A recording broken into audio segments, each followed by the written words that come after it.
Hello dear students doctor Birendra स्माइलो channel रे आउ गोटे दमदार वीडियो रे समस्त को स्वागत। आमे कंटिन्यू करथले एमआईएल ओडिया रो one shot series one shot रे प्रोज रो सब चैप्टर कंप्लीट हे गेला। वर्तमान आमे पोएट्री आडू को जिबा ता माने गद्य सरी जाईछि आमे पद्य विभाग को जिबा।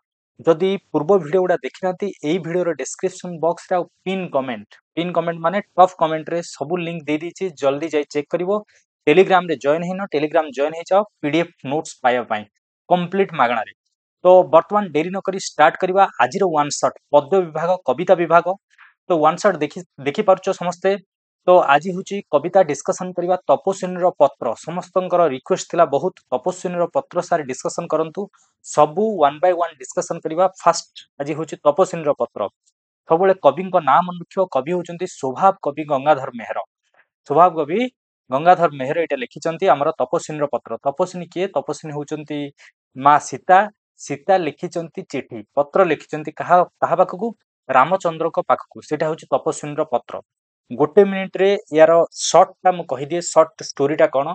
एक्चुअली जेतेबेले रामचंद्र सीतांकु माने तपस्विनींकु विताड़ित करिचंती माने अलगा हिचंती समस्त जानिथिबो जेतेबेले हमर लंकारु उद्धार करिके सीता को आनिले तापरे समस्ते मां सीतांक चरित्र उपरे आक्षेप कले समस्ते रामचंद्र को राज्य रे। तेणु रामचंद्र कौन कले तांकु पठेई देले जे तुमको दवा को पड़िबो परीक्षा। तो सेति पई हमर मां सीता अलगा होई गेले आउ सेई जो अलगा विच्छेदर दुख रे वर्तमान हमर मां सीता और तपस्विनी पत्र लिखिचंती। तो डेरी न करी स्टार्ट करिया। तपस्विनी किए तपस्विनी होचंती मां सीता समस्त जानिଛ रामचंद्र को द्वारा निर्वासित। निर्वासित माने अलगा होई जाइथिबा निर्वासित कर देइथिले किए रामचंद्र। रामचंद्र को द्वारा निर्वासित होई कोठी रहउतिले वाल्मीकि आश्रम रे सन्यासिनी भाबरे रहिथिबा सीता हेउछंती तपस्विनी। ताले एठी तीनटा क्वेश्चन पाई गेलो। हमर तपस्विनी होचंती मां सीता कोठी से रहउतिले वाल्मीकि को आश्रम रे रहउतिले आउ कहा द्वारा निर्वासित होइतिले रामचंद्र को द्वारा निर्वासित होइतिले। तपस्विनी रो पत्र कहा उद्देश्य रे लिखित एटा लिखित कहा उद्देश्य रे लिखित ऑलरेडी हम डिस्कशन कर सारछे। तपस्विनी सीतांकर पत्र तपस्विनी होचंती मां सीता तांकर पत्र स्वामी तथा अयोध्या नरस रामचंद्रଙ୍କ उद्देश्य रे लिखित रामचंद्रଙ୍କ उद्देश्य रे लिखित। ओके रामचंद्रଙ୍କ पई लिखितले अयोध्या नरसंग और अयोध्यार राजा रामचंद्रଙ୍କ उद्देश्य रे लिखितले। शरण बश्चल बोली कवि कहा को लिखा कुहाइछि शरण बश्चल बोली रामचंद्र को कुहाइछि। एटा इजी क्वेश्चन शरण बश्चल मु सेति पई बेसी समय नउनी। दुखगिरिर वज्र किए दुखगिरिर वज्र दुखगिरी गिरी माने पर्वत। तो दुख रूपक पर्वत रे वज्र किए रामचंद्र। रामचंद्र प्रजांक दुख दूर करुथिबारु जेहेतु रामचंद्र प्रजांकर कौन दुख कौन दूर करंती दुख दूर करंती सेमिति दुख रूपक गिरिर वज्र वज्र कौन करे वज्र पड़ला माने पहाड़ भांगी जाए और गिरी भांगी जाए सेमिति रामचंद्र होउचंती एठी वज्र सदृश। कहार वज्र दुख रूपक गिरिर। तो दुख दूर करथिबारु से होउचंती दुख रूपक गिरिर वज्र सदृश। ताले दुख रूपक गिरी को भांगिबा और वज्र भलिया काम की करंती रामचंद्र। दिन भिकारुणी बोली कहा कुहाइछि दिन भिकारुणी बोली मां सीता को कुहाइछि। ओके तपस्विनी होउचंती मां सीता दिन भिकारुणी मध्य मां सीता कारण जेतेबेले रामचंद्र सीता को निर्वासित करदेले दूर करदेले निज पाखरु सेतेबेले से दिन भिकारुणी रो आख्या देइचंती के मां सीता निजको निजे दिन भिकारुणी रो आख्या देइचंती। राजा राजेश्वर किए राजा राजेश्वर जना पड़ी जाउची राजा माने मेल एठी सीता हेबेनी एठी रामचंद्र। तो राजा राजेश्वर होउचंती रघुवीर रामचंद्र। एठी हिस्ट्री पिला मानकु मोर गोटे क्वेश्चन महाराजाधिराज किए। तो को राजा को महाराजाधिराज बोली कहा जाए महाराजाधिराज एई उपाधि का को राजा को दे जाइछि। ओके कोन जदी जानिचो हिस्ट्री पिला माने कमेंट सेक्शन में जणा कारण एटा ओएस एग्जाम रे पकैथिला एटा क्वेश्चन ओएस 2020 एग्जाम रे पकैथिला प्रीलिम एग्जामिनेशन। ओके ए राजा राजेश्वर आसला बेली टिके मने पड़ी गेला कहि दिली। राजा राजेश्वर होउचंदी के निजे रामचंद्र महायज्ञ रे की दीक्षित होउथिबे बोली कहा जाइछि। एक्चुअली कौन है स्टोरीटा जोटा तुम तो पढ़ी सर्ट रे तुम कहीदि रामचंद्र सीता को निर्वासित करदे। वर्तमान माँ सीता जाई कोठी वाल्मीकि आश्रम रे रहउचंती। वाल्मीकि आश्रम रे रहिला परे माँ सीता मन रे बहुत डाउट आसी द्वंद्व आसी कौन से भावुचंती रामचंद्र मते निर्वासित कला परे से गोटे ଆଉ ଜଣକୁ ବିବାହିତ କରିଥିବେ, ନବ ବିବାହିତ କରିଥିବେ, ଆଉ ସେ ଯଜ୍ଞ କରୁଥିବେ, ଆକ୍ଚୁଆଲି ମହାଯଜ୍ଞ କରୁଥିବେ, ଯଜ୍ଞ ପାଇଁ ଜଣେ ପତ୍ନୀ ଦରକାର। ଯୋଉ ରାଜା ମାନେ ସବୁ ଯଜ୍ଞ କରନ୍ତି, ଏଠି ଯୋଉ ଯଜ୍ଞ ଲେଖା ହେଇଛି ପିଲେ, ଯଜ୍ଞ ପାଇଁ ସ୍ୱାମୀ ସ୍ତ୍ରୀ 2 ଜଣ ବସିଲେ ଗୋଟେ ଯଜ୍ଞ ପୂର୍ଣ୍ଣ ହୁଏ। ଜଣେ ଏକା କରିପାରିବନି ଗୋଟେ ଯଜ୍ଞ, କି ଜଣେ ସ୍ୱାମୀ ଏକା କରିପାରିବନି। ତ ଯେତେବେଳେ ମା ସୀତା ଶୁଣିଛନ୍ତି ଯେ ଅଯୋଧ୍ୟା ନରେଶ ରାମଚନ୍ଦ୍ର ମହାଯଜ୍ଞ କରୁଛନ୍ତି, ଅଶ୍ୱମେଧ ଯଜ୍ଞ କରୁଛନ୍ତି, ଅଶ୍ୱମେଧ ଯଜ୍ଞ ବିନା ପତ୍ନୀରେ ହୋଇପାରିବନି।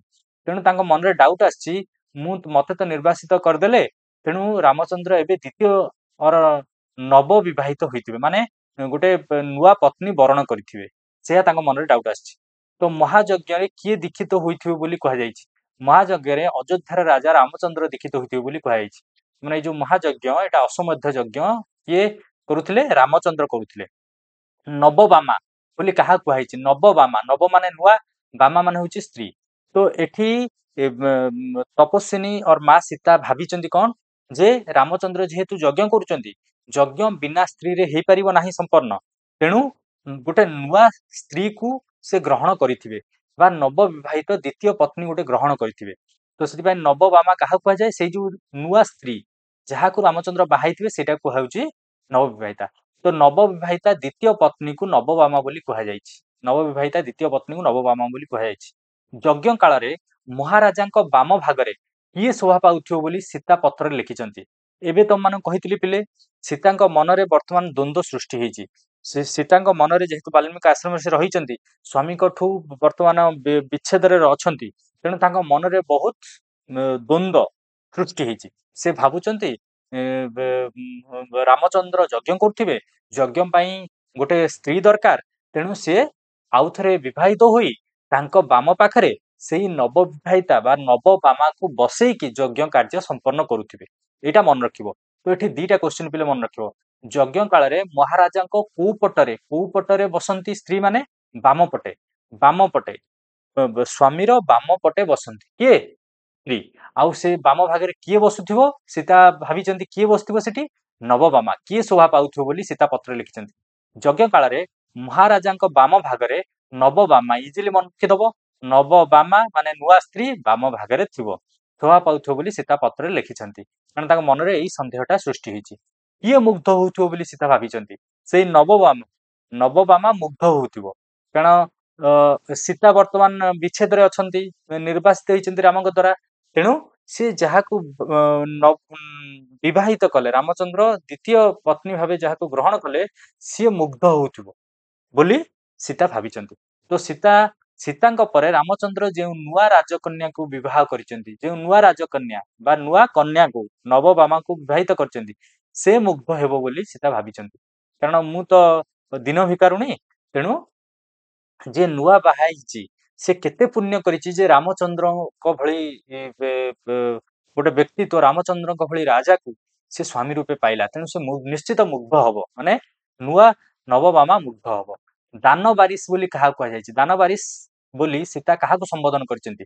ଦାନବାରିଶ ବୋଲି ସୀତା ରାମଚନ୍ଦ୍ରଙ୍କୁ, ମହାରାଜା ରାମଚନ୍ଦ୍ରଙ୍କୁ ସମ୍ବୋଧନ କରିଛନ୍ତି। ତେଣୁ ଏଠି 3ଟା କ୍ୱେଶ୍ଚିନ୍ ଆମକୁ ମନେ ରଖିବାକୁ ପଡିବ। ରଘୁବୀର ରାମଚନ୍ଦ୍ର ହଉଛନ୍ତି ଦାନବାରିଶ। ଦାନବାରିଶ ମାନେ ଦାନର ଗୋଟେ ବକ୍ସ, ସିଏ ସମସ୍ତଙ୍କୁ କାହାକୁ ତାଙ୍କର ଅଦେୟ ନଥାଏ, ସମସ୍ତଙ୍କୁ ସେ ଦାନ କରନ୍ତି। ତ ଦାନବାରିଶ ଯଦି କ୍ୱେଶ୍ଚିନ୍ ଆସିଲା, ଦାନବାରିଶ କାହାକୁ କୁହାଯାଏ? ରାମଚନ୍ଦ୍ରକୁ କୁହାଯାଏ। ତପସ୍ୱୀ ମାନଙ୍କ ଅଶାନ୍ତି ନାଶକ, ଦୁଃଖଗିରି ବଜ୍ର ଏବେ ପଢିଥିଲେ ଆମେ, ଦୁଃଖଗିରିର ବଜ୍ର କିଏ? ରାମଚନ୍ଦ୍ର। ସେ ତପସ୍ୱୀ ମାନଙ୍କ ଅଶାନ୍ତି ନାଶକ, ମାନେ ତପସ୍ୱୀ ମାନେ ଯୋଉମାନେ ତପସ୍ୟା କରନ୍ତି, ତାଙ୍କର ଅଶାନ୍ତିକୁ ନାଶ କରିକି ଶାନ୍ତି ଦିଅନ୍ତି କିଏ? ଶାନ୍ତି ଦିଅନ୍ତି ବା ଅଶାନ୍ତିକୁ ନାଶ କରନ୍ତି। ଅଶାନ୍ତି ନାଶ ହେଲେ ତ ଶାନ୍ତି ଆସିବ ନା। ଅଶାନ୍ତି ନାଶକ ହଉଛନ୍ତି ରାମଚନ୍ଦ୍ର। ସେମିତି ତପସ୍ୱୀଙ୍କୁ ତାଙ୍କର ଅଦେୟ କିଛି ନଥାଏ। ଅଦେୟ ମାନେ ତପସ୍ୱୀଙ୍କୁ ସେ କିଛି ଉଣା ରଖିନଥାନ୍ତି, ସବୁ ଦେଇଥାନ୍ତି। ତେଣୁ ଏଇ ସବୁ ଜିନିଷ ଗୁଡା ମନେ ରଖିବ। ରାମଚନ୍ଦ୍ର ହଉଛନ୍ତି ଦାନବାରିଶ, ଅଶାନ୍ତି ନାଶକ, ତାଙ୍କର କିଛି ଅଦେୟ ନଥାଏ। ଆଉ ରାମଚନ୍ଦ୍ରଙ୍କୁ ଦୁଃଖଗିରିର ବଜ୍ର ମଧ୍ୟ କୁହାଯାଏ। ଦୁଃଖ ରୂପକ ଗିରିକୁ ସେ ଭାଙ୍ଗି ଦିଅନ୍ତି, ମାନେ ଦୁଃଖକୁ ଭାଙ୍ଗି ସୁଖ ଦିଅନ୍ତି। ଜନତା ଭକ୍ତି ସହକାରେ କାହାକୁ ଦେଖୁଥିବେ ବୋଲି କୁହାଯାଇଛି? ଜନତା, ଆମର ଅଯୋଧ୍ୟାର ଯୋଉ ଜନତା ବା ପ୍ରଜା ମାନେ କାହାକୁ ଦେଖୁଥିବେ? ସେଇ କ୍ୱେଶ୍ଚିନ୍ ପିଲେ କିଛି ଘୋଷିବା ଦରକାର ନାହିଁ, ଯେହେତୁ ସୀତାଙ୍କ ମନରେ ସନ୍ଦେହ ସୃଷ୍ଟି ହେଇଛି ଯେ ରାମଚନ୍ଦ୍ର ଗୋଟେ ନବବିବାହିତ ପତ୍ନୀ, ଗୋଟେ ରାଜକନ୍ୟାକୁ ବିବାହିତ କରିଥିବେ ସେଇ ଯୋଉ ରାଜକନ୍ୟା ନବବିବାହିତାକୁ ବା ନବବାମାକୁ ସମସ୍ତେ ଦେଖୁଥିବେ ଯେ ରାମଚନ୍ଦ୍ରଙ୍କ ପତ୍ନୀ କେତେ ସୌଭାଗ୍ୟ ସେ କରିଥିବେ, କେତେ ସୌଭାଗ୍ୟର କଥା, କେତେ ପୁଣ୍ୟ କରିଥିବେ ଯେ ରାମଚନ୍ଦ୍ରଙ୍କୁ ସେ ସ୍ୱାମୀ ରୂପେ ପାଇଲେ। ତ ଜନତା ଭକ୍ତି ସହକାରେ ମାନେ ସେଇ ନବବାମାଙ୍କୁ ଭକ୍ତି କରୁଥିବେ, ଯେମିତି ଆମେ ମା ସୀତା ବୋଲି କହୁଛେ, ସୀତାଙ୍କୁ ମା ବୋଲି ସମ୍ବୋଧନ କରୁଛେ, ତ ରାମଚନ୍ଦ୍ରଙ୍କ ସ୍ତ୍ରୀ ମାନେ ତାଙ୍କୁ ମା ଭଳି ସମସ୍ତେ ଦେଖୁଥିବେ। ତ ଜନତା ଭକ୍ତି ସହକାରେ ରାମଚନ୍ଦ୍ରଙ୍କ ଅଙ୍ଗଭାଜନ ହୋଇଥିବା ପତ୍ନୀକୁ ଦେଖୁଥିବେ। ରାମଚନ୍ଦ୍ରଙ୍କ ଅଙ୍ଗଭାଜନ ମାନେ ରାମଚନ୍ଦ୍ରଙ୍କର ଯୋଉ ନୂଆ ସ୍ତ୍ରୀ ଅର୍ଦ୍ଧାଙ୍ଗିନୀ ବୋଲି କୁହାଯାଏ, ତେଣୁ ଅଙ୍ଗଭାଜନ ହୋଇଥିବା ପତ୍ନୀକୁ ଦେଖୁଥିବେ ଜନତା ମାନେ ବୋଲି କୁହାଯାଇଛି। ସୀତା ରାମଚନ୍ଦ୍ରଙ୍କୁ କଣ ଜଣାଇ ଦେବାକୁ ଲେଖିଥିଲେ? ରାମଚନ୍ଦ୍ରଙ୍କ ଅଙ୍କ ମଣ୍ଡନ କରିଥିବା ନବବାମା ପୂର୍ବେ କେଉଁ ତପ ମନ୍ତ୍ର ଜପ କରିଥିଲା ତାହା ଜଣାଇ ଦେବାକୁ ସୀତା ଲେଖିଥିଲେ। ଏଟା ଭେରି ଭେରି ଇମ୍ପୋର୍ଟାଣ୍ଟ କ୍ୱେଶ୍ଚିନ୍ ଅର୍ ପଏଣ୍ଟ ଥିଲେ। ସୀତା ରାମଚନ୍ଦ୍ରଙ୍କୁ କଣ ଜଣାଇ ଦେବାକୁ ଲେଖିଥିଲେ? କଣ ଜଣାଇ ଦେବାକୁ ମାନେ ସୀତା ଯୋଉ ପତ୍ର ଲେଖିଥିଲେ ରାମଚନ୍ଦ୍ରଙ୍କୁ, ତାଙ୍କର ମନରେ ଗୋଟେ ସନ୍ଦେହ ଥିଲା, ଗୋଟେ ପ୍ରଶ୍ନ ଥିଲା ଯେ ରାମଚନ୍ଦ୍ର ଯୋଉ ଦ୍ୱିତୀୟ ବିବାହ କଲେ, କାରଣ ଯଜ୍ଞ ବିନା ସ୍ତ୍ରୀରେ ହେଇପାରିବନି, ତ ରାମଚନ୍ଦ୍ର ଯୋଉ ନବବାମାକୁ ବିବାହିତ କଲେ ସେ ନବବାମା କେତେ ପୁଣ୍ୟ କରିଥିଲା, ପୂର୍ବ ଜନ୍ମରେ କେତେ ତପ କେତେ ମନ୍ତ୍ର ଜପ କରିଥିଲା, ବା କେଉଁ ତପ କେଉଁ ତପସ୍ୟା କରିଥିଲା, କେଉଁ ମନ୍ତ୍ର ଜପ କରିଥିଲା ଯେ ସେ ରାମଚନ୍ଦ୍ରଙ୍କୁ ବିବାହିତ କଲା, ସେଇ ତପ ଆଉ ମନ୍ତ୍ର ଜାଣିବା ପାଇଁ ସୀତା ଏଠି ଚାହିଁଛନ୍ତି। ତାହେଲେ ଏଠି କ୍ୱେଶ୍ଚିନ୍ ପଚାରିଛି କଣ ଯେ ସୀତା ରାମଚନ୍ଦ୍ରଙ୍କୁ କଣ ଜଣାଇ ଦେବା ପାଇଁ ଲେଖିଥିଲେ, ମାନେ ରାମଚନ୍ଦ୍ରଙ୍କୁ କଣ ଜଣାଇ ଦେବାକୁ ଚାହୁଁଥିଲେ, ମାନେ ରାମଚନ୍ଦ୍ର ସୀତାଙ୍କୁ କଣ ଉତ୍ତର ଲେଖିବେ ତାଙ୍କ ପତ୍ର ପାଇଲା ପରେ। ମେନ୍ କ୍ୱେଶ୍ଚିନ୍ ହଉଛି ସେଇଟା, କଣ ଉତ୍ତର ଲେଖିବେ ଯେ ସେଇ ଯୋଉ ନବବାମା, ମୁଁ ତ ଦିନ ଭିକାରୁଣୀ ହେଇଗଲି, ସୀତା ମା ସୀତା ଦିନ ଭିକାରୁଣୀ ନିଜକୁ କହିଛନ୍ତି, ତ ମୁଁ ତ ଦିନ ଭିକାରୁଣୀ ହେଇଗଲି, ତା ନବବାମା କେତେ ତପ ଆଉ ମନ୍ତ୍ର କରିଥିଲା, କେଉଁ ତପ ଆଉ ମନ୍ତ୍ର ବଳରେ ଆପଣଙ୍କୁ ସ୍ୱାମୀ ରୂପେ ପାଇଲା, ମନ୍ତ୍ର ଜପ କରିଥିଲା, ତାହା ଜଣାଇ ଦେବାକୁ ସୀତା ଲେଖିଛନ୍ତି। କାହାକୁ ଜଣାଇ ଦେବାକୁ? ରାମଚନ୍ଦ୍ର ଜଣେଇବେ ସୀତାଙ୍କୁ। ଓକେ, ସୀତା ଏଠି ଜଣାଉନାହାନ୍ତି। ଅତ୍ୟନ୍ତ ଅବଧ ବୋଲି କାହାକୁ ସୀତା କହିଛନ୍ତି? ଅତ୍ୟନ୍ତ ଅବଧ, ଅବଧ ମାନେ ଜ୍ଞାନ ନାହିଁ, ନାହିଁ ବୋଧ, ଅବଧ, ଅତ୍ୟନ୍ତ ଅବଧ ବୋଲି ପୁତ୍ର ଲବକୁଶଙ୍କୁ ଜଣାଇଛନ୍ତି। କାରଣ ସୀତା ଯେତେବେଳେ ନିର୍ବାସିତ ହେଲେ ରାମଙ୍କ ଦ୍ଵାରା, ନିର୍ବାସିତ ହୋଇ କୋଉଠି ବାଲ୍ମୀକି ଆଶ୍ରମରେ ରହିଲେ, ବାଲ୍ମୀକିଙ୍କ ଆଶ୍ରମରେ ସୀତା ଲବ ଆଉ କୁଶଙ୍କୁ ଜନ୍ମ ଦେଲେ। ଓକେ, କାରଣ ସେଇ ସମୟରେ ସେ ଲବକୁଶଙ୍କୁ ପେଟରେ ଧରିକି ଯାଇଥିଲେ, ତେଣୁ ଲବକୁଶଙ୍କୁ ଜନ୍ମ ଦେଲେ କୋଉଠି? ସେ ବାଲ୍ମୀକି ଆଶ୍ରମରେ। ତ ସେ ଅତ୍ୟନ୍ତ ଅବଧ, କାରଣ ସେ ପିତାଙ୍କୁ ଦେଖି ନାହାନ୍ତି, ରାମଚନ୍ଦ୍ରଙ୍କୁ ଜନ୍ମରୁ ଦେଖି ନାହାନ୍ତି। ସୀତାଙ୍କର ପୁତ୍ର ମାନେ କେଉଁ ଭାଗ୍ୟ ନାହିଁ ବୋଲି କୁହାଯାଇଛି? ସୀତାଙ୍କର ପୁତ୍ର ମାନଙ୍କର କେଉଁ ଭାଗ୍ୟ ନାହିଁ? ସୀତା ମାନଙ୍କର ପୁତ୍ର କୋଉଠି ଜନ୍ମ ନେଲେ? ନିର୍ବାସିତ ହେଲା ପରେ ଯେତେବେଳେ ରାମଚନ୍ଦ୍ର ସୀତାଙ୍କୁ ନିର୍ବାସିତ କଲେ, ସେ ଯାଇକି ରହିଲେ ବାଲ୍ମୀକି ଆଶ୍ରମରେ, ତେଣୁ ବାଲ୍ମୀକି ଆଶ୍ରମରେ ତାଙ୍କର ଜନ୍ମ ହେଲା। ତ କୋଉ ଭାଗ୍ୟ ନାହିଁ, କୋଉ ଭାଗ୍ୟ ତାଙ୍କର ଲବକୁଶଙ୍କର ନାହିଁ? ସୀତାଙ୍କର ପୁତ୍ର ମାନଙ୍କର ପିତୃକୋଳ ଆରୋହଣ ଭାଗ୍ୟ ନାହିଁ। ପିତୃକୋଳ ଆରୋହଣ ମାନେ ଲବକୁଶ ପିତାଙ୍କ କୋଳରେ ଆରୋହଣ କରିପାରିବାର ଭାଗ୍ୟ ନାହିଁ, ମାନେ ପିତାଙ୍କ କୋଳରେ ବସିବାର ଭାଗ୍ୟ ନାହିଁ। ସୀତାଙ୍କ ପୁତ୍ର ମାନେ କିପରି ଜନନୀର ଜୀବନ କନ୍ଦାଉଥିଲେ? ସୀତାଙ୍କ ପୁତ୍ର ମାନେ ମାନେ ଲବକୁଶ ମାନେ ବୀଣା ତନ୍ତ୍ରୀ ସହକାରେ, ଯୋଉ ବୀଣା ବାଦ୍ୟ ସହକାରେ ବୀଣା ବଜେଇକି ରାମାୟଣ ଜ୍ଞାନ କରୁଥିଲେ। କାରଣ ରାମାୟଣ ବାଲ୍ମୀକି ତାଙ୍କୁ ପଢାଇଥିଲେ ବା ଶୁଣାଇଥିଲେ। ବାଲ୍ମୀକି କାହାକୁ ଶୁଣାଇଥିଲେ? ଛୋଟବେଳୁ ତାଙ୍କୁ ଯୋଉ ପଢଉଥିଲେ ଲବକୁଶଙ୍କୁ, ସେତିକିବେଳୁ ଶୁଣେଇଥିଲେ। ତ ଯେତେବେଳେ ଲବକୁଶ ସେଇ ରାମାୟଣ ଶିଖି ସାରିବା ପରେ, ରାମାୟଣକୁ ମନେ ରଖି ସାରିବା ପରେ, ରାମଙ୍କର ରାମାୟଣ ମାନେ କଣ? ରାମଙ୍କର ଚରିତ। ତ ବୀଣା ତନ୍ତ୍ରୀ ସହକାରେ ସେ ରାମାୟଣକୁ ଗାନ କରୁଥିଲେ, ସେ ରାମାୟଣ ଗାନକୁ ଶୁଣି ଜନନୀର ଜୀବନ କନ୍ଦାଉଥିଲେ।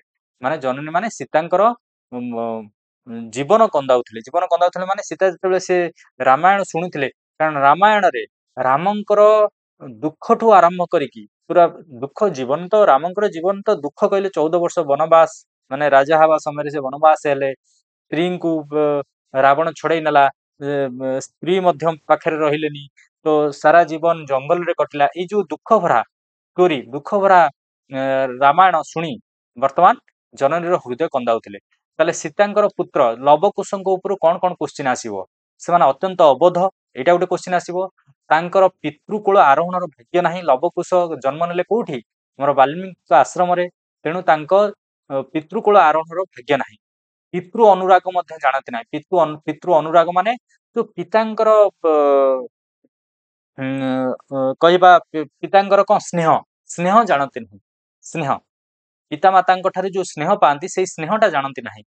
ବୀଣା ତନ୍ତ୍ରୀ ସହକାରେ ସେମାନେ ରାମାୟଣ ଗାନ କରୁଥିଲେ। କ୍ୱେଶ୍ଚିନ୍ ଆସିବ କଣ ବଜାଇକି ସେମାନେ ଜନନୀର ହୃଦୟ କନ୍ଦାଉଥିଲେ। ବୀଣା ତନ୍ତ୍ରୀ ସହକାରେ ରାମାୟଣ ଗାନ କରି ଜନନୀର ଜୀବନ କନ୍ଦାଉଥିଲେ। ରାମଚନ୍ଦ୍ରଙ୍କ ଚରିତରେ ମୁଗ୍ଧ ହୋଇ, ଚରିତ୍ର ମାନେ ତାଙ୍କର ଯୋଉ ଜୀବନୀ ଶୁଣି, ତାଙ୍କର ଚରିତ୍ର ବିଷୟରେ ଶୁଣି ରାମଚନ୍ଦ୍ରଙ୍କର ଚରିତରେ ମୁଗ୍ଧ ହୋଇ ବାଲ୍ମୀକିଙ୍କ ସହିତ ଅଯୋଧ୍ୟା ଯାଉଥିଲେ। ଜନ୍ମ ନେଲେ କୋଉଠି? ଲବକୁଶ ଜନ୍ମ ନେଲେ ବାଲ୍ମୀକିଙ୍କ ଆଶ୍ରମରେ, କିନ୍ତୁ ଯାଉଛନ୍ତି କୋଉଠି? ଅଯୋଧ୍ୟାକୁ ଯାଉଛନ୍ତି। କାହିଁକି? କାରଣ ବାଲ୍ମୀକିଙ୍କ ଆଶ୍ରମରେ ତ ସେ ଜନ୍ମ ନେଲେ। ବାଲ୍ମୀକିଙ୍କଠୁ ଶୁଣିଲେ ସେ ରାମାୟଣ। ଶୁଣିକି ଯେତେବେଳେ ରାମଙ୍କର ଚରିତ୍ର ବିଷୟରେ ଜାଣିଲେ, ରାମ କେତେ ଦୁଃଖରେ ତାଙ୍କ ଜୀବନ ଯାଇଛି, ଆଉ କିଭଳି ଏତେ ମହାନ ବ୍ୟକ୍ତିଙ୍କ ବିଷୟରେ ଜାଣିବା ପରେ ସେ ଯାଉଛନ୍ତି କୋଉଠି? ଅଯୋଧ୍ୟା। ତେଣୁ ରାମଚନ୍ଦ୍ରଙ୍କ ଚରିତ୍ରରେ ମୁଗ୍ଧ ହୋଇ ବାଲ୍ମୀକିଙ୍କ ସହିତ ଅଯୋଧ୍ୟା କିଏ ଯାଉଥିଲେ? ଲବକୁଶ ଯାଉଥିଲେ। ଏଟା ମନେ ରଖିବ। ସେମିତି ତାଙ୍କ ମନରେ, ଲବକୁଶଙ୍କ ମନରେ କଣ ଆସିଛି? ଲବକୁଶଙ୍କ ମନ ରାମଚନ୍ଦ୍ରଙ୍କ ପଦ ପଙ୍କଜ ଦର୍ଶନ ପାଇଁ ଆକର୍ଷିତ ହୋଇଥିଲା। ତାହେଲେ ଲବକୁଶଙ୍କ ମନ, ଏଠି କ୍ୱେଶ୍ଚିନ୍ ଆସିବ କାହା ମନ? କାହା ମନ ରାମଚନ୍ଦ୍ରଙ୍କ ପଦ ପଙ୍କଜ ଦର୍ଶନ ପାଇଁ, ମାନେ ରାମଚନ୍ଦ୍ରଙ୍କ ପାଦ ଦର୍ଶନ ପାଇଁ ଆକର୍ଷିତ ହେଇଥିଲା? ଲବକୁଶଙ୍କ ମନ ରାମଚନ୍ଦ୍ରଙ୍କ ପଦ ପଙ୍କଜ ଦର୍ଶନ ପାଇଁ ଆକର୍ଷିତ ହେଇଥିଲା। କାହିଁକି ଆକର୍ଷିତ ହେଇଥିଲା? କାରଣ ବାଲ୍ମୀକି ତାଙ୍କୁ ବା ତାଙ୍କ ଆଶ୍ରମରେ ଥିଲାବେଳେ ରାମଚନ୍ଦ୍ରଙ୍କ ବିଷୟରେ ରାମାୟଣ ପଢାଇଥିଲେ। ତ ଲବକୁଶଙ୍କ ହସ ହସ ମୁହଁ ଦେଖି ସୀତାଙ୍କ ପତ୍ର ଲିଖନ ବନ୍ଦ ହୋଇଗଲା। ତାହେଲେ ଲବକୁଶଙ୍କ ବିଷୟରେ ସବୁ କ୍ୱେଶ୍ଚିନ୍ କହିଦେଲି। ଏଠି ସୀତାଙ୍କ ପତ୍ର ଲିଖନ କେମିତି ବନ୍ଦ ହେଇଗଲା କ୍ୱେଶ୍ଚିନ୍ ଆସିବ। ସୀତାଙ୍କ ପତ୍ର ଲିଖନ କିପରି ବନ୍ଦ ହେଲା? ଲବକୁଶଙ୍କ ହସ ହସ ମୁହଁ ଦେଖି। କାହା ହସ ହସ ମୁହଁ ଦେଖି? ଲବକୁଶଙ୍କ ହସ ହସ ମୁହଁ ଦେଖି। ସୀତାଙ୍କ ପୁତ୍ର ମାନେ କେଉଁ ବାଦ୍ୟ, ଏଇଟା ପଢି ସାରିଛେ, କେଉଁ ବାଦ୍ୟ ଯନ୍ତ୍ର ଦ୍ଵାରା? ବୀଣା ବାଦ୍ୟ ସହକାରେ ରାମାୟଣ ଗାଉଥିଲେ। ତରୁଲତା ଗଣ କଣ ଶୁଣି ଅଥୟ ହୁଅନ୍ତି ବୋଲି ସୀତା ଲେଖିଛନ୍ତି। ତରୁଲତା ମାନେ ଗଛ ଲତା ଗଣ। ତରୁଲତା ଗଣ ଲବକୁଶଙ୍କ ଦ୍ଵାରା ଗାନ କରାଯାଉଥିବା ରାମାୟଣ ଶୁଣି ଅଥୟ ହୁଅନ୍ତି ବୋଲି ସୀତା ଲେଖିଛନ୍ତି। ତାହେଲେ ଏଇ ଯୋଉ ରାମାୟଣ, ଲବକୁଶ ଯୋଉ ରାମାୟଣ ଶିଖିକି ବାଲ୍ମୀକିଙ୍କଠୁ ଯୋଉ ରାମାୟଣ ଗାନ କରୁଥିଲେ, ତାହା ଦ୍ଵାରା ଦିଟା ଜିନିଷ ଆମେ ଏବେ ପଢି ସାରିଲେଣି। ଗୋଟେ ହଉଛି ଜନନୀର ହୃଦୟ କନ୍ଦାଉଥିଲେ, ଜନନୀର ଜୀବନ କନ୍ଦାଉଥିଲେ। ମାନେ ସୀତା ସେଇ ରାମାୟଣ ଶୁଣିକି, ଯୋଉ ରାମଙ୍କର ଚରିତ୍ର ଶୁଣିକି, ରାମଙ୍କର ଯୋଉ ଜୀବନରେ ଏତେ ଦୁଃଖ ଶୁଣିକି ତାଙ୍କ ଜୀବନ କାନ୍ଦି ଉଠୁଥିଲା। ସେମିତି ଲବକୁଶଙ୍କ ଦ୍ଵାରା ଗାନ କରାଯାଉଥିବା ଖାଲି ରାମାୟଣ ଶୁଣିକି ସୀତା କାନ୍ଦୁ ନଥିଲେ, ତରୁଲତା ଗଣ ମଧ୍ୟ କାନ୍ଦୁଥିଲେ। ତେଣୁ ଆଗକୁ ଆମେ ଗୋଟେ ପଢିବା, ସେଠି ତପସ୍ୱିନୀ ଲେଖିଛନ୍ତି, ମାନେ ତପସ୍ୱିନୀ ମାନେ ମା ସୀତା, ତପସ୍ୱିନୀ ତାଙ୍କ ପତ୍ରରେ ଲେଖିଛନ୍ତି ଯେ କିଏ ନ କାନ୍ଦିବ ବହି ମଣିଷ ହୃଦୟ, ମାନେ ମଣିଷର ହୃଦୟ ଧରିକି କିଏ ବା ନ କାନ୍ଦିବ ଆପଣଙ୍କର ଏଇ ଯୋଉ ଦୁଃଖ ଭରା ଜୀବନୀ ପଢିକି। ଶିଶୁପୁତ୍ର ଦ୍ୱୟ କାହା ସହିତ ଅଯୋଧ୍ୟା ଯାଉଥିଲେ? ଏଇଟା ଆମେ ପଢି ସାରିଛେ।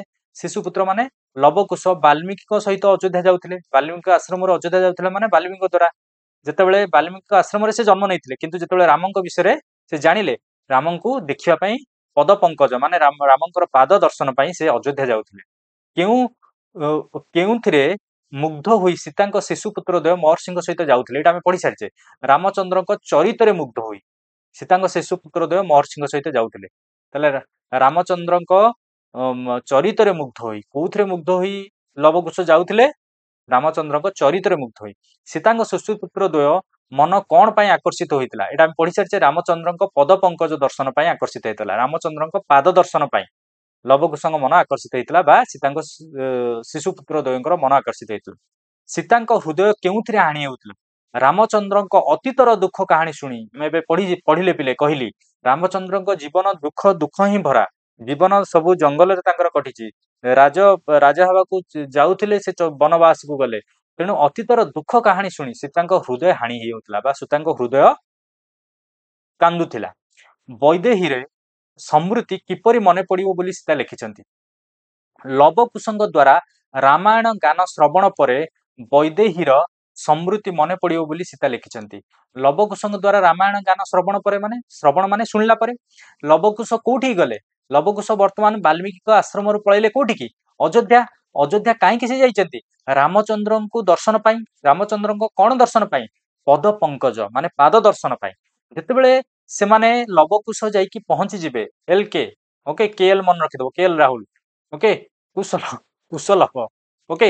ଯେତେବେଳେ ଲବକୁଶ ପହଞ୍ଚିଯିବେ ଅଯୋଧ୍ୟାରେ, आउ रामायण गान करिवे से रामायण गान कला परे कोण मने पड़िबो वैदेहीर समृद्धि मने पड़िबो कहार रामंकर तो लवकुशଙ୍କ रामायण गान श्रवण परे वैदेहीर समृद्धि मने पड़िबो बोली सीता लिखिछन्ती काहेकि रामचंद्र सीताଙ୍କ प्रेमକୁ स्वप्न परि मने करिवे काहेकि रामचंद्र नव प्रणयनी कारण सीता भाबुचंती कोन तपस्विनी भाबुचंती जे रामचंद्र आउ गोटे बाहाई जाइथिबे तेणु जेहेतु आउ गोटे बाहाई जाइथिबे तार से जो प्रफुल्ल बदन बा प्रफुल्ल मुह को देखिकी खुशी भरा मुह को देखिकी सुंदर मुह को देखिकी से माँ सीता को भूली जिवे माने रामचंद्र माँ सीता को भूली जिवे द्वितीय पत्नी मुह को देखिकी एटा से भाबुछंती सीता मन रे संदेह तो से लिखिछन्ती एटी काहेकि रामचंद्र सीता प्रेम को स्वप्न से सीता प्रेम को स्वप्न भाबिबे माने कोन सीता को भूली जिवे तो नव प्रणयनी माने से जो नुआ स्त्री जहाको रामचंद्र विवाहित करथिबे कहा किए भाबुचंती सीता भाबुचंती एटा किंतु रामचंद्र विवाहित करनांती तो नव प्रणयीर प्रफुल्ल बदन को चाहि रामचंद्र सीता प्रेम को स्वप्न परि मन करिवे हृदय विकल रे पत्र लिखुतिबा बेले पत्रटी कहा द्वारा धोई हो जाउतला पत्रटी माने चिठीटी कहा द्वारा ओदा हो जाउतला से माँ सीतांकर नयन जल रे माने लुहरे हृदय विकल रे पत्र लिखुतिला बेले पत्रटी नयन जल रे धोई हो जाउतला एते कष्ट क्वेश्चन नुहे इजी क्या देखी सीता पत्र लिखन बंद हो गला ये पढ़ीचे लवकुश हस हस मुह देखी ऊपर पढ़ी सारी तेणु बेस समय नवा दरकार नहीं हस हस मुह देखिकी सीता पत्र लिखन बंद हो गला रामचंद्र ठारे विदुष माने कौन देखुता रामचंद्र ठारे माने रामचंद्र भितर विदुष माने माने पंडित माने कौन देखुं रामचंद्र होउचंती शरण बश्चल तीन टा जिनस मन रखिबो रामचंद्र होउचंती शरण बश्चल समस्त को शरण दियंती माने क्षमा दियंती शरण बश्चल पताका धारण करिथिबा शत्रु मानकु आयत करिथिबा से शत्रु मानकु आयत करिथिले शत्रु मानकु जय करिथिले शत्रु मानकु आयत करिथिबा एवं दुख रूपक पर्वत रे वज्र जोटा हमें पढ़िथिले दुखगिरी वज्र पढ़िथिले दुख रूपक पर्वतर वज्र सदृश होइथिबा विदुष बा पंडित माने देखुतांती ताले विदुष बा पंडित माने रामचंद्र ठारे कोन देखुतांती तीनटा जिंस मन रखिबो गोटे होची शरण बश्चल शत्रु मानकु से माने आयत करंती आ गोटे दुख रूपक पर्वत रे वज्र दुख रूपक पर्वत वज्र एसएसबी तामाने शरण बश्चल शत्रु मान आयत करती आ वज्र दुख रूपक गिरी को से भांगती दुख को भांगती दिन भिकारुणी दूररू नत सिरे बंदे किए क्या वंदना करुछि तो यही क्वेश्चन डायरेक्ट पिले बहुत थर क्वेश्चन आछि दिन भिकारुणी कौन लिखाई देख दिन भिकारुणी कि आम ऊपर पढ़ी सारी दिन भिकारुणी होउछन्ते माँ सीता दिन भिकारुणी होउछन्ते माँ सीता दूररू माने वर्तमान माँ सीता कोठी अछंती वाल्मीकि आश्रम रे अछंती लिखिचंती पत्र कोठी के अयोध्या राम अछंती अयोध्या रे तो सेति दूररू कहिचंती दूररू माने मु वाल्मीकि आश्रम रु नत सिरे माने नत नुआई सिरे माने मुंड मुंड नुआई बंदे बंदे माने पूजा करुछि वंदना करुछि ओके बंदे तो तपस्विनी सीता ताले एठी किए काहाकू वंदना करचंती इजी क्वेश्चन तपस्विनी सीता राजा राजेश्वर तथा स्वामी रामचंद्र को दिन भिकारुणी गुरु नत सिरे बंदे बोली कहचंती कंप्लीट करिवो नेक्स्ट पॉइंट आडू जिबा रामचंद्र किपरि महायज्ञ रे दीक्षित होइथिबो बोली सीता मने करचंती सीता मन रे संदेह आछि तो किपरि महायज्ञ रे दीक्षित होइथिबे नवबामा पत्नी बा नुआ पत्नी को बाम पार्श्व रे रखी एटा हम पढ़ी सारिचे नवविवाहिता पत्नी को बाम पार्श्व रे उपवेशन कराए माने बसाई रामचंद्र महायज्ञ रे दीक्षित होइथिबो बोली सीता मने करचंती इजी क्वेश्चन मुग्ध वधु को मुग्ध करिवा पई रामचंद्रଙ୍କ ठारे कोन बढ़ी जाउथि बोली कहै जायछि कोन ए क्वेश्चन देखिबा मुग्ध वधु को वधु माने स्त्री मुग्ध वधु को मुग्ध करिवा पई रामଙ୍କ ठारे कोन बढ़ी जाउथि बोली कहै जायछि मुग्ध वधु को मुग्ध करिवा पई रामଙ୍କ ठारे सकल सद्गुण बढ़ी जाइथिबो बोली कहै जायछि सकल सद्गुण माने सद्गुण माने कोन भलो गुण रामचंद्रकर जहा तो गुण थिला आहुरी सद्गुण बढ़ी जाइथिबो तो मुग्ध वधु को से जो नुआ वधु को मुग्ध करिया पाई रामଙ୍କ ठारे सकल सद्गुण बढ़ी जाउथु एटा मन रखियो सकल सद्गुण एसएस सकल सद्गुण बढ़ी जाउथु रामचंद्र यज्ञ रे कोन सब दान करुथिले रामचंद्र यज्ञ रे इजी क्वेश्चन खाली दिया जाइछि तो मन रखिबा धन रत्न एटा समस्त जानचंती पाट वस्त्र मान धन रत्न पाट वस्त्र मान सीता रामचंद्र ठारू केउ मंत्र जानिबाकू चाहुथिले एटा हम पूर्वरु पढ़ी सारिचे सीता रामचंद्र ठारू कोन जानिबाकू चाहुथिले सीता रामचंद्र ठारू ए जानिबाकू चाहुथिले जो नव विवाहिता पत्नी बा नवबामा राम जो नुआ स्त्री को वरण करिसेंती से केउ मंत्र बा तप बଳରେ ରାମଚନ୍ଦ୍ରଙ୍କୁ ସ୍ୱାମୀ ରୂପେ ପାଇଲା। ସୋ ସୀତାଙ୍କ ମନରେ ରାମଚନ୍ଦ୍ରଙ୍କର ନବବିବାହିତା ପତ୍ନୀ ପୂର୍ବେ କେଉଁ ତପସ୍ୟା ଆଚରଣ କରିଥିଲା, କେଉଁଠାରେ କେତେ କାଳ କେଉଁ ମନ୍ତ୍ର ଜପ କରିଥିଲା ତାହାକୁ ଜଣାଇ ଦେବା ପାଇଁ ଭିକ୍ଷା ଉଦୟ ହୋଇଥିଲେ। ତ ଏଇଟା ମନେ ରଖିବ, ଉପରେ ଆମେ ପଢି ସାରିଛେ ସୀତା ରାମଚନ୍ଦ୍ର ଠାରୁ କେଉଁ ମନ୍ତ୍ର ଜାଣିବାକୁ ଚାହୁଁଥିଲେ, ନବବିବାହିତା ପତ୍ନୀ ପୂର୍ବେ କେଉଁ ତପ ଓ ମନ୍ତ୍ର ଜପ କରି ତାହାଙ୍କୁ ସ୍ୱାମୀ ରୂପେ ପାଇଲା, ରାମଚନ୍ଦ୍ରକୁ ସ୍ୱାମୀ ରୂପେ ପାଇଲା ତାହା ଜାଣିବା ପାଇଁ ସୀତା ଚାହୁଁଥିଲେ। ସୀତା ରାମଚନ୍ଦ୍ର ଠାରୁ କେଉଁ ମନ୍ତ୍ର ଜାଣିବାକୁ ଚାହୁଁଥିଲେ, ପୁଣି ସେଇ ରିପିଟ ହେଇଛି, କିଛି ନୂଆ ଜାଣିବା ଦରକାର ନାହିଁ, ସେଇ କ୍ୱେଶ୍ଚିନ୍ ରିପିଟ ହେଇଛି।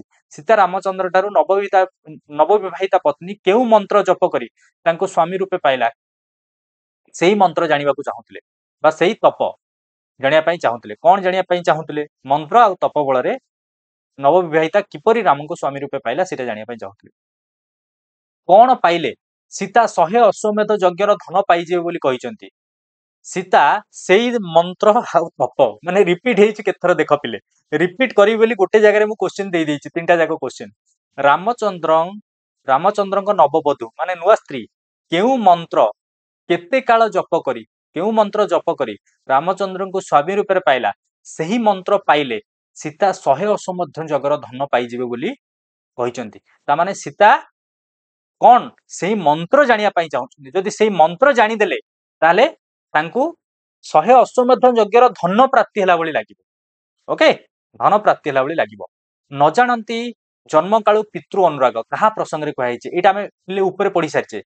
ପିତୃ ଅନୁରାଗ ମାନେ ପିତାଙ୍କ ଅନୁରାଗ, ପିତାଙ୍କ ସ୍ନେହ କିଏ ପାଇନାହାନ୍ତି, ଲବକୁଶ ପାଇନାହାନ୍ତି। କାହା ପ୍ରସଙ୍ଗରେ କୁହାଯାଇଛି, ଯେହେତୁ ଲବକୁଶ ବାଲ୍ମୀକି ଆଶ୍ରମରେ ଜନ୍ମ ହୋଇଥିଲେ, ଆମେ ଏବେ ପଢିଲେ ବାଲ୍ମୀକି ଆଶ୍ରମରେ ଲବକୁଶ ବାଲ୍ମୀକି ଆଶ୍ରମରେ ଜନ୍ମ ହୋଇଥିଲେ, ଆସୁଥିଲେ କୋଉଠି, ଅଯୋଧ୍ୟା। ଯେହେତୁ ରାମଚନ୍ଦ୍ର ରହିଲେ ଅଯୋଧ୍ୟାରେ, ସେମାନେ ଜନ୍ମ ବେଳୁ ପିତାଙ୍କୁ ଦେଖିଲେନି, ତେଣୁ ଯେହେତୁ ଲବକୁଶ ବାଲ୍ମୀକି ଆଶ୍ରମରେ ଜନ୍ମ ହୋଇଥିଲେ ସେଥିପାଇଁ ନ ଜାଣନ୍ତି ଜନ୍ମ କାଳୁ ପିତୃ ଅନୁରାଗ ବୋଲି ସେହି ଭାତୃଦ୍ୱୟଙ୍କ ପ୍ରସଙ୍ଗରେ କୁହାଯାଇଛି। ଭାତୃଦ୍ୱୟ ମାନେ ଲବକୁଶ ଭାଇ ଦୁଇଙ୍କ ବିଷୟରେ କୁହାଯାଇଛି।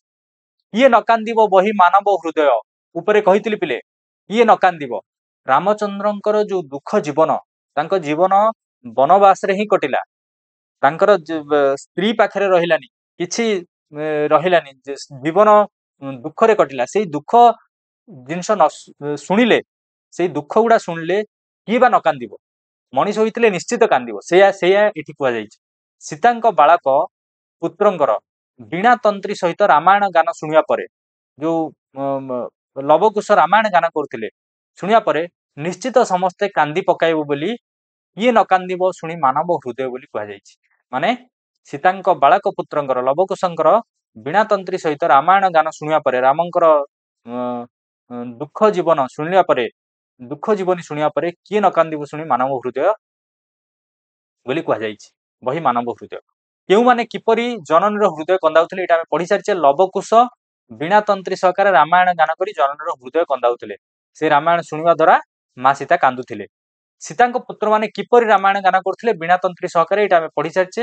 ସୀତା କେଉଁ ପ୍ରସଙ୍ଗରୁ ନିଜର ଔତସୁକ୍ୟ ଦମନ କରିପାରୁନଥିଲେ, ସୀତା କେଉଁ ପ୍ରସଙ୍ଗରୁ ନିଜର ଔତସୁକ୍ୟ ଦମନ କରିପାରୁନଥିଲେ। ଔତସୁକ୍ୟ ମାନେ ସୀତା କେଉଁ ଜିନିଷରୁ ନିଜ ମନକୁ କାଢି ପାରୁନଥିଲେ, ସେ ସବୁବେଳେ କଣ ଚାହୁଁଥିଲେ, ରାମଚନ୍ଦ୍ରଙ୍କ ଜୀବନୀ ଶୁଣିବା ପାଇଁ, ରାମଚନ୍ଦ୍ରଙ୍କ ଜୀବନ କିପରି କଟିଛି ସେଇଟା ଶୁଣିବା ପାଇଁ ଚାହୁଁଥିଲେ। ଆଉ ଯେତେବେଳେ ସେ ଶୁଣୁଥିଲେ ତାଙ୍କ ମନ ହୃଦୟ କାନ୍ଦୁଥିଲା, ତ କାନ୍ଦିକି ସେ ଶୁଣିଲେ କାନ୍ଦୁଥିଲେ ଆଉ ନ ଶୁଣିକି ମଧ୍ୟ ରହିପାରୁନଥିଲେ। ସେଇଥିପାଇଁ ଏଇ ପଏଣ୍ଟଟା କୁହାଯାଇଛି, ସୀତା କେଉଁ ପ୍ରସଙ୍ଗରୁ ନିଜର ଔତସୁକ୍ୟ ଦମନ କରିପାରୁନଥିଲେ। ସୀତାଙ୍କ ପୁତ୍ରଦ୍ୱୟ ରାମାୟଣ ଗାନ ଛଳରେ, ଯେତେବେଳେ ସୀତାଙ୍କ ପୁତ୍ରଦ୍ୱୟ ରାମାୟଣ ଗାନ କରୁଥିଲେ, ରାମଚନ୍ଦ୍ରଙ୍କ ଅତୀତ ଜୀବନ ଦୁଃଖ କାହାଣୀ, ଏବେ କହିଲି ରାମଙ୍କର ଜୀବନର ଅତୀତ ପୁରା ଦୁଃଖ ଭରା, ରାମଚନ୍ଦ୍ରଙ୍କ ଅତୀତ ଜୀବନର ଦୁଃଖ କାହାଣୀ ବୋଲୁଥିବା ବେଳେ ଯେତେବେଳେ ସେ ଦୁଃଖ କାହାଣୀ ଗୁଡା କହୁଥିଲେ, କିଏ ଲବକୁଶ, ସୀତାଙ୍କର ହୃଦୟ ଦୁଃଖାଭିଭୂତ ହଉଥିଲା, ଦୁଃଖରେ ଭରି ଯାଉଥିଲା। ତାହାକୁ ନ ଶୁଣିଲେ ତାଙ୍କ ମନରୁ ନିଜର ଔତସୁକ୍ୟ ଦମନ କରିପାରୁନଥିଲେ, ମାନେ ଶୁଣିଲେ ଦୁଃଖ ହେଇଯାଉଥିଲା ଏବଂ ତାକୁ ନ ଶୁଣିଲେ, ଯଦି ନ ଶୁଣୁଥିଲେ ତାଙ୍କ ମନ ଆନ୍ଦୋଳିତ ହଉଥିଲା, ମାନେ ନ ଶୁଣିକି ସେ ରହିପାରୁନଥିଲେ। ଶୁଣିଲେ ଯେମିତି କହନ୍ତି ଏ କୂଳର ହେଲି ନା ସେ କୂଳର ହେଲି, ଗୋଟେ କଥା ନାହିଁ ଆମର,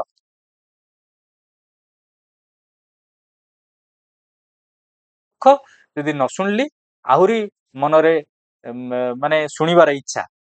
ରାମଚନ୍ଦ୍ର ଯଜ୍ଞ କରୁଥିବା ବେଳେ ଯଜ୍ଞ କରୁଥିବା କଥା ଶୁଣି ସୀତା କେଉଁ ପ୍ରସଙ୍ଗରେ ନିଶ୍ଚିତ ହୋଇଥିଲେ? ଏଇଟା ଆମେ ଉପରେ ପଢି ସାରିଛେ ପିଲେ। ଯେତେବେଳେ ସୀତା ଭାବିଲେ ଯେ ରାମଚନ୍ଦ୍ର ଯଜ୍ଞ କରୁଥିବେ, ରାମଚନ୍ଦ୍ର ଯଜ୍ଞ କରୁଥିବେ ମାନେ ଯଜ୍ଞ ବିନା ସ୍ତ୍ରୀରେ ହୋଇପାରିବ ନାହିଁ, ତେଣୁ ସେ ଦ୍ୱିତୀୟ ପତ୍ନୀ ଗ୍ରହଣ କରିଥିବେ ବୋଲି ସେ ଭାବୁଥିଲେ। ତ ସେଥିପାଇଁ ଦେଖ ପିଲେ, ଡାଇରେକ୍ଟ ସୀତା ଯେତେବେଳେ ରାମଚନ୍ଦ୍ରଙ୍କ ଦ୍ୱାରା ନିର୍ବାସିତ ହୋଇ ବାଲ୍ମୀକି ଆଶ୍ରମରେ ତପସ୍ୱିନୀ ଭାବରେ ରହିଥିଲେ, ତପସ୍ୱିନୀ ଭାବରେ ସୀତା ରହିଥିଲେ, ତପସ୍ୱୀର ଫିମେଲ ଭର୍ସନ ହଉଛି ତପସ୍ୱିନୀ। ସେତେବେଳେ ସେ ରାମଚନ୍ଦ୍ର ଯଜ୍ଞ କରୁଥିବା କଥା ଶୁଣିଥିଲେ। ରାମଚନ୍ଦ୍ର ଯଜ୍ଞ କରୁଥିବା କଥା କୋଉଠି, ଯେତେବେଳେ ବାଲ୍ମୀକି ଆଶ୍ରମରେ ଥିଲେ ସେହି ସମୟରେ ସେ ଶୁଣିଥିଲେ। ଯଜ୍ଞ କାର୍ଯ୍ୟ ପତ୍ନୀ ବିନା ସମ୍ଭବ ନୁହେଁ ବୋଲି ସେ ଜାଣିଥିଲେ। ଯେତେ ଯଜ୍ଞ ହୁଏ ପତ୍ନୀ ବିନା ସମ୍ଭବ ନୁହେଁ ବୋଲି ସେ ଜାଣିଥିଲେ। ଯେହେତୁ ରାମଚନ୍ଦ୍ର ଯଜ୍ଞ କାର୍ଯ୍ୟ କରୁଛନ୍ତି, ସେଥିପାଇଁ ସେ ଦ୍ୱିତୀୟ ପତ୍ନୀ ଗ୍ରହଣ କରିଥିବେ ବୋଲି ସୀତା ନିଶ୍ଚିତ ହୋଇଥିଲେ। ତ ଦ୍ୱିତୀୟ ପତ୍ନୀ ଗ୍ରହଣ କରିଥିବେ ବୋଲି କେମିତି ନିଶ୍ଚିତ ହୋଇଥିଲେ? ଯେହେତୁ ସେ ଯଜ୍ଞ କରୁଛନ୍ତି, ସେଇଥିପାଇଁ ସେ ନିଶ୍ଚିତ ହୋଇଥିଲେ। ମୁହିଁ ତପସ୍ୱିନୀ ମତେ ନ କରିବ ହେୟ, ମୁହିଁ ତପସ୍ୱିନୀ ମତେ ନ କରିବ ହେୟ, ଏହା କେଉଁ ପ୍ରସଙ୍ଗରେ କୁହାଯାଇଛି? ମୁହିଁ ତପସ୍ୱିନୀ, ତପସ୍ୱିନୀ ମାନେ ମା ସୀତା। ଏଠି ମା ସୀତା ନିଜକୁ କହିଛନ୍ତି ମୁହିଁ ତପସ୍ୱିନୀ, ମୁଁ ତପସ୍ୱିନୀ, ମତେ ନ କରିବ ହେୟ, ମାନେ ରାମଚନ୍ଦ୍ରକୁ ସେ କହିଛନ୍ତି ମୁଁ ତପସ୍ୱିନୀ। ଯେମିତି ରାମଚନ୍ଦ୍ର ତପସ୍ୱୀ ମାନଙ୍କୁ ସବୁ ଦାନ କରନ୍ତି, ତପସ୍ୱୀ ମାନଙ୍କୁ ସବୁ ଦାନ କରନ୍ତି, ଆମେ ଧନ ରତ୍ନ ପାଠ ବସ୍ତ୍ର ସବୁ ଦାନ କରନ୍ତି, ସେମିତି ଏଠି ମା ସୀତା ନିଜକୁ ତପସ୍ୱିନୀ କହିଛନ୍ତି। ଆଉ ଯେହେତୁ ମୁଁ ତପସ୍ୱିନୀ, ମତେ ହେୟ କରିବନି, ମତେ ହେୟ କରିବନି ମାନେ ମତେ ଇଗ୍ନୋର କରିବନି, ଯୋଉଟା ଆମେ ଏବେକାର ଭାଷାରେ କହୁଛେ। ଓକେ, ରାମଚନ୍ଦ୍ର ଯଜ୍ଞ କାର୍ଯ୍ୟର ଆୟୋଜନ ନିମନ୍ତେ ନିଶ୍ଚୟ ଦ୍ୱିତୀୟ ପତ୍ନୀ ବରଣ କରିଥିବେ ବୋଲି ଚିନ୍ତା କରି ସୀତା ପତ୍ନୀ ତାଙ୍କୁ ପତ୍ର ଲେଖିଛନ୍ତି। ଏଇ ଯୋଉ ପତ୍ର, ସୀତାଙ୍କ ଯୋଉ ଚିଠି, ସୀତା ତପସ୍ୱିନୀର ପତ୍ର, ଏଇଟା କେତେବେଳେ ଲେଖା ହେଇଛି କହିସାରିଛି। ବାଲ୍ମୀକି ଆଶ୍ରମରେ ଥିଲେ ସୀତା, ଅଯୋଧ୍ୟାରେ ଥିଲେ ରାମ, ସେଇ ନିର୍ବାସିତ ହେଲା ପରେ ବର୍ତ୍ତମାନ ବାଲ୍ମୀକି ଆଶ୍ରମରେ ସୀତା ରହିକି ରାମଙ୍କ ପାଖକୁ ପତ୍ର ଲେଖିଛନ୍ତି। ସୀତା ଯେତେବେଳେ ଲେଖିଛନ୍ତି, କଣ ସେ ଭାବିଛନ୍ତି? ସୀତା ଭାବିଛନ୍ତି ରାମଚନ୍ଦ୍ର ଦ୍ୱିତୀୟ ପତ୍ନୀ ବରଣ କରିଥିବେ, ସେଥିପାଇଁ ସେ ପତ୍ର ଲେଖିଛନ୍ତି। ଦ୍ୱିତୀୟ ପତ୍ନୀ ବରଣ କରିଥିବେ ବୋଲି ଚିନ୍ତା କରି ସୀତା ତାଙ୍କୁ ପତ୍ର ଲେଖିଛନ୍ତି, ମାନେ ରାମଙ୍କୁ ପତ୍ର ଲେଖିଛନ୍ତି। ସେ ଲେଖିଛନ୍ତି ଯେ ସେ କିଏ ତାହା ଜାଣିବା ଅନାବଶ୍ୟକ, କାରଣ ରାମଚନ୍ଦ୍ର ତପସ୍ୱୀ ମାନଙ୍କ ଅଶାନ୍ତି ବିନାଶ କରିଥାନ୍ତି। ଆମେ ଉପରେ ପଢିଥିଲେ ତପସ୍ୱୀ ମାନଙ୍କର ଅଶାନ୍ତି ବିନାଶ କିଏ କରିଥାନ୍ତି? ରାମଚନ୍ଦ୍ର ଅଶାନ୍ତି ବିନାଶ କରି ଶାନ୍ତି ଦେଇଥାନ୍ତି। ଏବଂ ତପସ୍ୱୀ ମାନଙ୍କୁ ତାଙ୍କର ଅଦେୟ କିଛି ନଥାଏ, ମାନେ ତପସ୍ୱୀ ମାନଙ୍କୁ ସବୁ ସେ ଦାନ କରିଥାନ୍ତି, ଧନ ରତ୍ନ ପାଠ ବସ୍ତ୍ର ଶାନ୍ତି ମଧ୍ୟ ଦିଅନ୍ତି। ତେଣୁ ସେ ଜଣେ ତପସ୍ୱିନୀ ହେଇଥିବାରୁ, ସେ ତପସ୍ୱିନୀ କିଏ? ମା ସୀତା ଜଣେ ତପସ୍ୱିନୀ ହେଇଥିବାରୁ ତାଙ୍କୁ ହେୟ ବିବେଚନା ନ କରିବାକୁ ରାମଚନ୍ଦ୍ରଙ୍କୁ ଅନୁରୋଧ କରିଛନ୍ତି। ଯେହେତୁ ସେ ଜଣେ ତପସ୍ୱିନୀ, ସେ ଯଦି ନର୍ମାଲ ଲୋକ ହେଇଥାନ୍ତେ ତାଙ୍କୁ ହେୟ କରିଥାନ୍ତେ। ଏଠି ସୀତା ଲେଖିଛନ୍ତି ମୁଁ ଯଦି ଗୋଟେ ନର୍ମାଲ କମନ ମ୍ୟାନ ହେଇଥାନ୍ତି ତାହେଲେ ତମେ ମତେ ହେୟ କରିଥାନ୍ତି, ଯେହେତୁ ମୁଁ ତପସ୍ୱିନୀ, ଆଉ ତପସ୍ୱୀ ମାନଙ୍କର ସବୁ ଦୁଃଖ ଦୂର କରନ୍ତି କିଏ? ରାମଚନ୍ଦ୍ର। ତେଣୁ ହେୟ ନ କରିବା ପାଇଁ ଏଠି ରାମଚନ୍ଦ୍ରଙ୍କୁ ଅନୁରୋଧ କରିଛନ୍ତି। ସୀତା ପତ୍ର ଲେଖି ରାମଚନ୍ଦ୍ର ଠାରୁ କେଉଁ ତପସ୍ୟା ବା ମନ୍ତ୍ର ବିଷୟରେ ଜାଣିବାକୁ ଚାହିଁଥିଲେ? ଏଇଟା 1000 ଥର ପିଲେ ଡିସ୍କସନ କରିସାରିଛି। ସୀତା ପତ୍ର ଲେଖି ରାମଚନ୍ଦ୍ରଙ୍କ ଠାରୁ ଯୋଉ ନବବିବାହିତା ବା ନବବାମା ନୂଆ ସ୍ତ୍ରୀ କେଉଁ ତପ ମନ୍ତ୍ର ଜପ କରି, କେଉଁ ମନ୍ତ୍ର ଜପ କରି ବା କେଉଁ ତପସ୍ୟା କରି ରାମଙ୍କୁ ସ୍ୱାମୀ ରୂପେ ପାଇଲା, ସେଇ ମନ୍ତ୍ର ଜାଣିବା ପାଇଁ ସୀତା ଚାହିଁଛନ୍ତି। ତ ରାମଚନ୍ଦ୍ର ଅଯୋଧ୍ୟାରେ ଯଜ୍ଞ କରୁଥିବା କଥା ଶୁଣି ମୁନି ଆଶ୍ରମରେ ତପସ୍ୱିନୀ ଭାବରେ ଜୀବନ ବିତାଉଥିବା ସୀତା ନିଶ୍ଚିତ ହୋଇଥିଲେ ଯେ ରାମଚନ୍ଦ୍ର ଦ୍ୱିତୀୟ ପତ୍ନୀ ଗ୍ରହଣ କରିଛନ୍ତି। ନିଶ୍ଚିତ କାହିଁକି ହେଇଥିଲେ? ନିଶ୍ଚିତ ହେଇଥିଲେ ମାନେ ସେ ମନରେ ଭାବି ଦେଇଥିଲେ ଯେ ନିଶ୍ଚିତ ରାମ ବିବାହିତ କରିଥିବେ। କାହିଁକି? କାରଣ ବିନା ସ୍ତ୍ରୀରେ, ବିନା ପତ୍ନୀରେ ଯଜ୍ଞ ସମ୍ଭବ ନୁହେଁ। ତେଣୁ ସେ ରାମଚନ୍ଦ୍ରଙ୍କୁ ନିବେଦନ କରି ପତ୍ର ଲେଖିଥିଲେ ଦ୍ୱିତୀୟ ପତ୍ନୀ ବିବାହ ପୂର୍ବରୁ, ଦ୍ୱିତୀୟ ପତ୍ନୀ ବିବାହ ପୂର୍ବରୁ କେଉଁ ତପସ୍ୟା ବା ମନ୍ତ୍ର ଜପ କରୁଥିବାରୁ ସେ ରାମଚନ୍ଦ୍ରଙ୍କୁ ପତି ରୂପେ ପାଇଲେ, ସୀତା ସେହି ତପସ୍ୟା ମନ୍ତ୍ର ଜାଣିବାକୁ ଚାହିଁଥିଲେ। ତାମାନେ ଦ୍ୱିତୀୟ ପତ୍ନୀ ବିବାହ ପୂର୍ବରୁ, ଯୋଉ ଦ୍ୱିତୀୟ ପତ୍ନୀ ରାମଙ୍କୁ ବାହା ହେବା ପୂର୍ବରୁ କେଉଁ ତପ ବା ମନ୍ତ୍ର ଜପ କରୁଥିଲା ତାହା ଜାଣିବା ପାଇଁ ଚାହିଁଥିଲେ। ନିଜର ପୁତ୍ର ମାନଙ୍କର କେଉଁ ଅସହାୟତା ବିଷୟରେ ସୀତା ପତ୍ର ମାଧ୍ୟମରେ ସ୍ୱାମୀଙ୍କୁ ଲେଖୁଥିଲେ? କେଉଁ ଅସହାୟତା ଆମେ ଅଲରେଡି ପଢି ସାରିଛେ ପିଲେ। ପିତୃ ଅନୁରାଗ, ସେ ଜନ୍ମରୁ ପିତୃ ଅନୁରାଗ, ପିତୃ କୋଳରେ ବସିବାର ଅନୁରାଗ ପାଇଲେନି, ମାନେ ସ୍ନେହ ପାଇଲେନି, କି ପିତାଙ୍କ କୋଳରେ ବସିବାର ଭାଗ୍ୟ ତାଙ୍କର ନାହିଁ।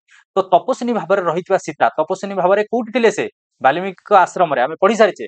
ତପସ୍ୱିନୀ ଭାବରେ ରହିଥିବା ସୀତା ରାମଚନ୍ଦ୍ରକୁ ନିବେଦନ ପତ୍ର ଜଣାଇବା ସଙ୍ଗେ ସଙ୍ଗେ ତାଙ୍କର ପୁତ୍ର ମାନଙ୍କର ଅସହାୟତା କଥା ଜଣାଇଥିଲେ। ଅସହାୟତା ମାନେ ପୁତ୍ର ତାଙ୍କର କିପରି ଅସହାୟ ହେଇଯାଇଛନ୍ତି ସେ ଲେଖିଥିଲେ। ତାଙ୍କର ପୁତ୍ରୋଦୟ ଅତ୍ୟନ୍ତ ଅବୋଧ, ଆମେ ପଢି ସାରିଛେ। ଅତ୍ୟନ୍ତ ଅବୋଧ କିଏ? ଲବକୁଶ। ସେମାନଙ୍କ ଭାଗ୍ୟରେ ପିତୃକୋଳ ଆରୋହଣର ଭାଗ୍ୟ ନାହିଁ, ସେମାନଙ୍କ ଭାଗ୍ୟରେ ପିତୃକୋଳରେ ବସିବାର ଭାଗ୍ୟ ନାହିଁ। ଫଳରେ ସେମାନେ ଜନ୍ମ ସମୟରୁ ପିତୃ ଅନୁରାଗ ଜାଣନ୍ତିନି। ପିତୃ ଅନୁରାଗ, ପିତୃକୋଳ, ପିତୃ କୋଳ କୋଳ ପିତୃ ଅନୁରାଗ ଅବୋଧ। ତ କା ମନେ ରଖିଦବ କା କୋଳ ପିତୃ କୋଳ ପିତୃ ଅନୁରାଗ ଆଉ ଗୋଟେ ଅବୋଧ ଅତ୍ୟନ୍ତ ଅବୋଧ ସେମାନେ। କାହିଁକି ସୀତାଙ୍କ ପ୍ରେମକୁ ରାମଚନ୍ଦ୍ର ସ୍ୱପ୍ନ ପରି ମନେ କରିବେ ଏଟା ଆମେ ପଢି ସାରିଛେ ପିଲେ। କାହିଁକି ସୀତାଙ୍କ ପ୍ରେମକୁ ରାମଚନ୍ଦ୍ର ସ୍ୱପ୍ନ ପରି ମନେ କରିବେ ବୋଲି ସେ ଉଲ୍ଲେଖ କରିଛନ୍ତି। ଯେତେବେଳେ ଆମର ନୂଆ ନବବାମାକୁ ବିବାହିତ କଲେ ମାନେ ନୂଆ ସ୍ତ୍ରୀକୁ ଗ୍ରହଣ କଲେ କିଏ ରାମଚନ୍ଦ୍ର ତାଙ୍କର ମୁହଁକୁ ଦେଖିଦେଲେ ସେଇ ଯୋଉ ନବବାମାର ମୁହଁକୁ ଦେଖିଦେଲେ ବା ପ୍ରଫୁଲ୍ଲ ବଦନକୁ ଦେଖିଦେଲେ ସେ ସୀତା କିଏ ଗୋଟେ ଥିଲେ ବୋଲି ଭୁଲିଯିବେ।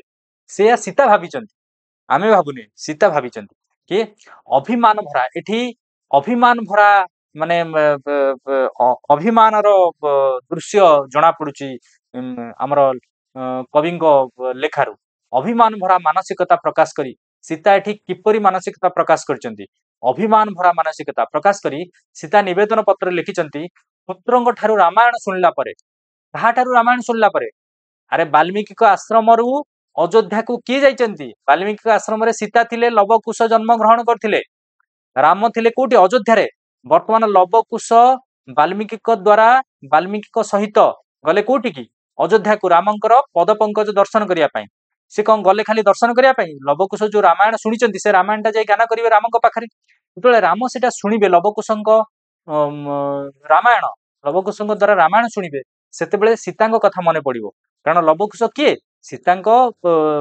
ପୁତ୍ର ବା ରାମଙ୍କ ପୁତ୍ର ବର୍ତ୍ତମାନ ସିନା ସେ ନିର୍ବାସିତ ହେଇକି ଅଛନ୍ତି ତ ଯେତେବେଳେ ସେ ଜାଣିପାରିବେ ସୀତାଙ୍କ କଥା ମନେ ପଡିବ ରାମଙ୍କର ଯେତେବେଳେ ସୀତାଙ୍କ କଥା ମନେ ପଡିବ ସେଇ ସମୟରେ ସେ ସୀତାଙ୍କର ପ୍ରେମକୁ ଭୁଲିଯିବେ ମାନେ ଏତେ ମନେ ରଖିବେନି କାହିଁକି କାରଣ ତାଙ୍କ ପାଖରେ ନୂଆ ସ୍ତ୍ରୀ ଅଛି ସେଇଆ ଅଭିମାନ କରୁଛନ୍ତି କିଏ ମା ସୀତା। ତ ରାମାୟଣ ଶୁଣିଲା ପରେ ଯଦି ରାମାୟଣ ଶୁଣିଲା ପରେ ଯଦି ବୈଦେହୀର କଥା ମନେ ପଡିଯାଏ ବୈଦେହୀ ମାନେ ମା ସୀତାଙ୍କର କଥା ମନେ ପଡିଯାଏ ତାହାକୁ ନବ ପ୍ରଣୟନର ପ୍ରଫୁଲ୍ଲ ଲପନକୁ ଚାହିଁ ସ୍ୱପ୍ନ ପରି ମନେ କରିବ ଯଦି ମନେ ପଡିଯାଏ ବୈଦେହୀର କଥା ମନେ ପଡିଯାଏ ତାହେଲେ ନବ ପ୍ରଣୟନ ମାନେ ନୂଆ ସ୍ତ୍ରୀର ପ୍ରଫୁଲ୍ଲ ଲପନକୁ ଚାହିଁ ବା ପ୍ରଫୁଲ୍ଲ ବଦନ ଯାହା ଲେଖିପାରିବ ବଦନକୁ ଚାହିଁ ସ୍ୱପ୍ନ ପରି ମନେ କରିବ ଅର୍ଥାତ୍ ଦ୍ୱିତୀୟ ପତ୍ନୀକୁ ପାଇଲା ପରେ ବୈଦେହୀ କଥାକୁ ସ୍ୱପ୍ନ ପରି ଭୁଲିଯିବ ମାନେ ଦ୍ୱିତୀୟ ପତ୍ନୀକୁ ପାଇଲା ପରେ ବୈଦେହୀ ମାନେ ସୀତାଙ୍କ କଥାକୁ ଭୁଲିଯିବ। ତପସ୍ୱିନୀ ସୀତାଙ୍କର ସନ୍ଧ୍ୟାଚ୍ଛନ୍ନ ଭାବନାର ପରିଚୟ ଦିଅ ସନ୍ଧ୍ୟାଚ୍ଛନ୍ନ ମାନେ ସନ୍ଦେହ ପ୍ରଥମରୁ ଷ୍ଟାର୍ଟିଂରୁ ମୁଁ କହିସାରିଛି ବର୍ତ୍ତମାନ ଆମର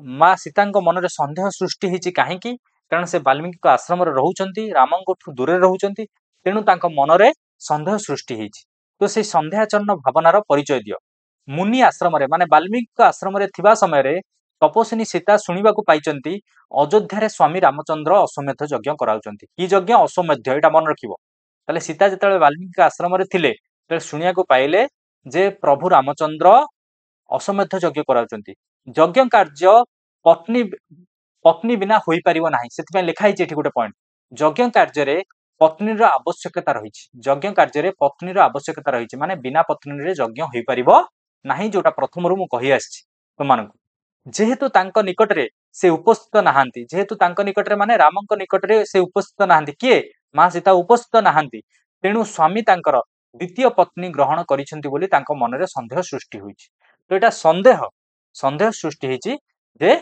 ତାଙ୍କ ସ୍ୱାମୀ ଦ୍ୱିତୀୟ ପତ୍ନୀ ଗ୍ରହଣ କରିଥିବେ ଯେହେତୁ ସୀତା ତାଙ୍କ ପାଖରେ ନାହାନ୍ତି ବୋଲି ତାଙ୍କ ମନରେ ସନ୍ଦେହ ସୃଷ୍ଟି ହୋଇଛି। ତ ଏଥିସହିତ ଆମର ପିଲେ ତପସ୍ୱିନୀର ପତ୍ର କବିତା ପ୍ରଥମ କବିତା କମ୍ପ୍ଲିଟ ହେଲା କେମିତି ଲାଗିଲା ନିଶ୍ଚିତ କମେଣ୍ଟ ସେକ୍ସନରେ ଜଣେଇବ ଯଦି ଭଲ ଲାଗିଥାଏ ଚ୍ୟାନେଲକୁ ସବସ୍କ୍ରାଇବ କରିକି ସାଙ୍ଗମାନଙ୍କ ସହିତ ସେୟାର କରିବା ପାଇଁ ଭୁଲିବ ନାହିଁ। Thanks for watching all the best.